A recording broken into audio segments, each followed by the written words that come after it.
How's everyone? Good to see everyone. Well, they asked me to talk to you about change and ideas and taking an idea and bringing it to reality. And I said, okay.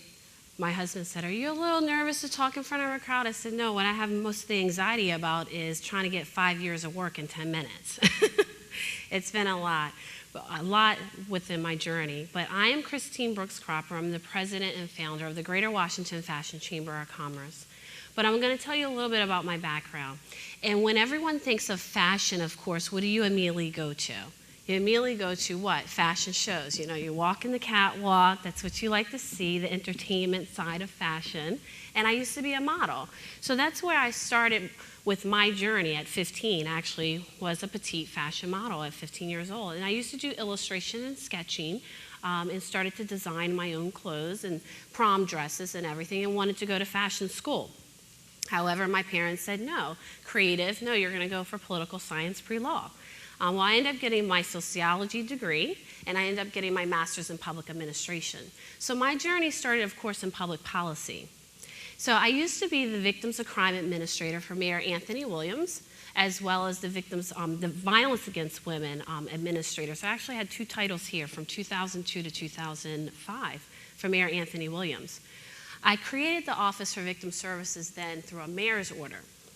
So when I had my own production company in my 20s with Mayor Anthony Williams, I produced the Congressional Black Caucus fashion shows, as well as the Smithsonian Institute Folklife Festival. So during the time in my 20s, of course, you have a lot of energy, so you can wear multiple hats.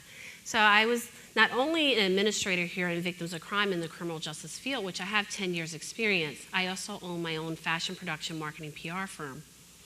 And during that time, a lot of my friends that were putting on these fashion shows in Washington, D.C., they were doing it a lot for entertainment and for charity, which is known here in D.C. And a lot of my designer friends were stating to me, Christine, you know, why is it that you're not inviting the right people to these events? Buyers and press, that's the industry.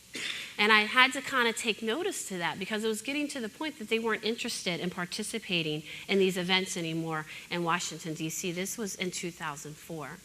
So, of course, at that time, I was 6 months pregnant producing my last show for the Congressional Black Caucus. And I had my son, and I decided to resign from my position with the city. And I also terminated my company, and I became a stay-at-home mom. I thought that I was turning 30. That was the next chapter of my life, motherhood. In 2006, I started to kind of just look what was going on in Washington, D.C. as far as the D.C. Modern Luxury, the collection up in Chevy Chase was coming on the scene. And I said, okay, I think it's time to now look at fashion as an asset to economic development. That's when I came back to Washington, D.C. Mayor Williams' administration was going out, Mayor Fenty's administration was coming in, and I started to talking to anybody and everybody about my idea to create this fashion council. Now, of course, everyone's like, fashion here in Washington, D.C., that's not going to happen. You know, it doesn't exist here, but it does. A lot of the industry were working in their basement, in their homes. We have a lot of fashion designers here, seamstress, tailors. I mean, they've been working here and traveling other places, being creative directors. They live, work, play here, but we weren't being recognized as an industry, and why is that? Because there was no production that was happening here. So I pretty much was saying, okay, we need to focus on the business of fashion. No one was doing that. So I started doing my research. I started looking at Chicago. Mayor Daley had created the Fashion Council in his administration. He had appointed the first czar in 2007. He also had a fashion festival called Fashion Focus that he launched in 2005, and he did that on his own. So I was like, here's an idea. And the fact that I have a public policy background and my passion for fashion. I'm going to merge my education, my work experience, my know-how, my relationships, and I'm going to come back to Washington, D.C., and I'm going to implement this fashion council. I had talked about my background a little bit of creating this office for victim services through a mayor's order, so that was my intent, was to create this fashion council through a mayor's order. During that time, they were focusing on education, economic development, big projects. However, I didn't stop there. I went and got the attention of City Council, and they introduced legislation. Well, we now have a commission on fashion, arts, and events here in Washington, D.C. The legislation was passed in 2008. However, once you get legislation passed, you have to have the commissioners appointed. Well, Mayor Fenty did not appoint the commissioners. So I kind of saw the writing on the wall, wasn't a priority. So what do? Do you say, oh, give up and I'm going to go back to Baltimore where I'm from and just continue to be that stay-at-home mom? No, I didn't. I then formed the Greater Washington Fashion Chamber of Commerce, a 501c6 trade association for the city, and I started galvanizing the community. I said, come on, if we want to get attention here and have a voice, we have to get organized. And that's what we did. We had our first rally on Freedom Plaza in September 2007, and we got a lot of attention. We had 8 fashion shows on the plaza with makeup and hair and fashion designs, creative stuff going, music all day, 50 speakers that involve the entire fashion industry, because the fashion industry is not just designers or fashion retailers. The industry is also photographers, fashion technology, marketing. It's an industry, and that's the message that I had to kind of bring here to Washington, D.C. The uniqueness of what I'm doing is the fact that I involve public policy, the political world, getting the legislation passed, and then I went on Capitol Hill in 2009 and got a fashion caucus formed on Capitol Hill as well. We have an advocacy day on Capitol Hill on May 10th this year, but we launched it in 2010, and it's called State of Style. And that's so we can start looking at legislation like the textile legislation, manufacturing, starting to bring it, possibly production, back to the United States. There was other things that I had to look at with regards to this idea of mine. Everyone, every time they see me or say hi, they call me the fashion girl. So that's what I've been branded at in the city, the fashion girl. And every time they see me, someone says, oh, I have this fashion show idea. And I say, well, that's great, but fashion shows are a marketing tool for the fashion designer. What is the infrastructure that we have here in place? That's what I need to focus on. Because if we're going to create an industry, we have to make sure we can sustain the industry and it remains. So I had to start looking at what exists here, but of course there was nothing. There's no fashion high school here. There's a few fashion after-school programs that were here in the rec centers, and I just kind of helped the people that were spearheading that to possibly expand throughout the city. So my job, as my son says, I talk for a living, my son says. Mommy, you don't work for a living, you talk for a living.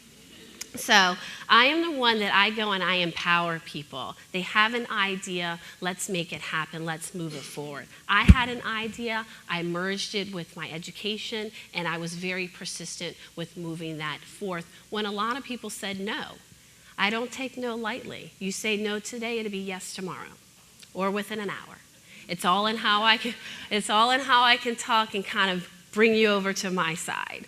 But yeah, that was my journey. My journey was getting this legislation passed and then forming this trade association. We now have well over 200 members in this organization. It actually is the first fashion chamber of commerce in the United States. Then I went on to create programming, of course, have to create the programming. So we have 3 after-school programs in the city. There's one at the Southeast Tennis Learning Center right here off of Mississippi Avenue, one at Walker Jones Rec Center over in Northwest DC off of New Jersey and K, that area. And then we have our fashion camp that sometimes we also do after-school programming at the Sherwood Rec Center off of 10th and G Northwest. That's for our youth.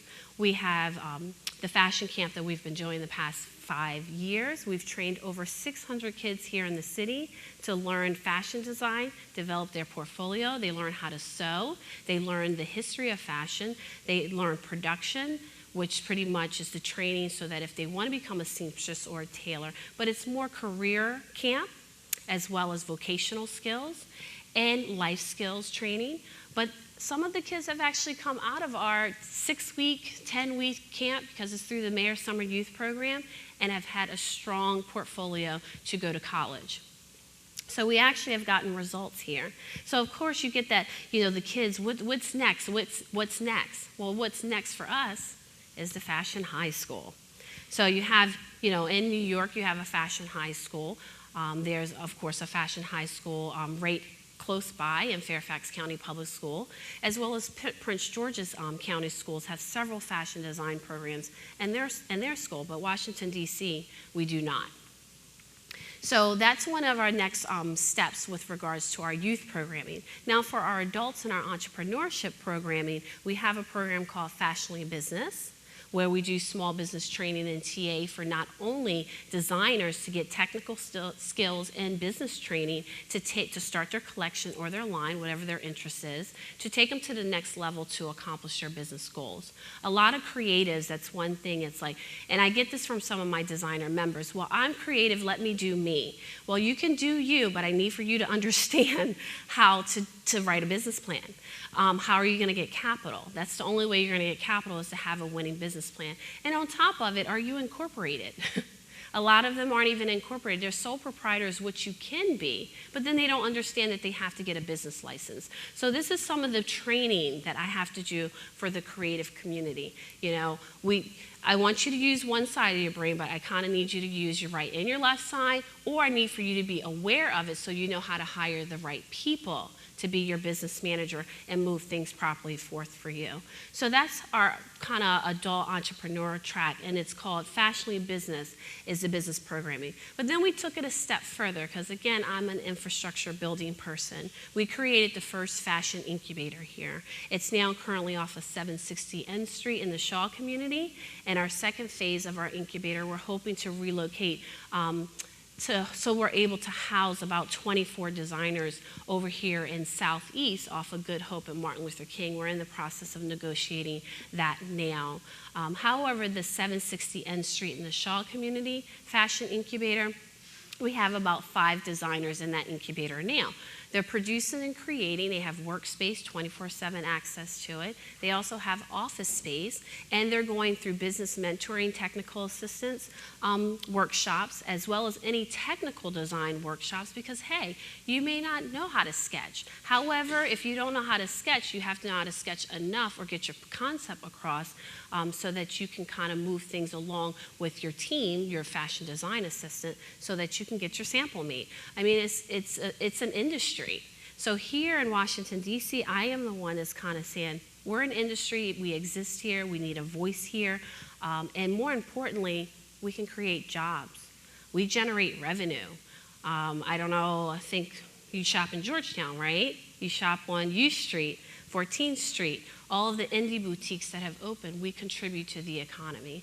So that's one of our main programs that we've been focusing on this year, is the Fashion Incubator. And then the last program that we actually just launched this year is our Fashion Retail Development Institute program. And the reason why I was kind of called to the table for that is because a lot of just entrepreneurs, or someone just has a love or a passion for something, which is fashion, wants to open up their boutique. But they're not a designer. They just want to be a boutique owner or a business owner, and it's always been a dream of theirs. However, they don't really understand price and inventory, going to these sourcing, buying, Magic, Jacob Javis, these buying trade shows to bring in product, but mainly visual merchandising, color, even construction. I even need for these entrepreneurs to take a construction clothing class. Why is that? Because they need to know when they buy something and it comes in that it's been constructed properly so that you can sell it. Because you may have product that you can't even sell. So we have now launched this fashion retail division so we can start helping the retailers. One of our main projects is the 8th Street Retail Priority Fund. One of my members just received a grant, Catwalk Boutique on 8th Street, which is 14th and 8th Street Northeast. You'll see I'm always plugging things because I want you to go visit and put, and shop and kind of build the economy by shopping here. But they just received a grant through this Retail Priority Fund that the city has invested in over the next 5 years. They're trying to redevelop 8th Street and bring in a lot of kind of specialty art, boutiques, fashion, and so forth. So I'm sure you all kind of gotten the message through my journey. I've merged my education, my work experience, my passion for fashion, and I came up with this concept, and everyone said it couldn't happen. It's 5 years later. We're going strong.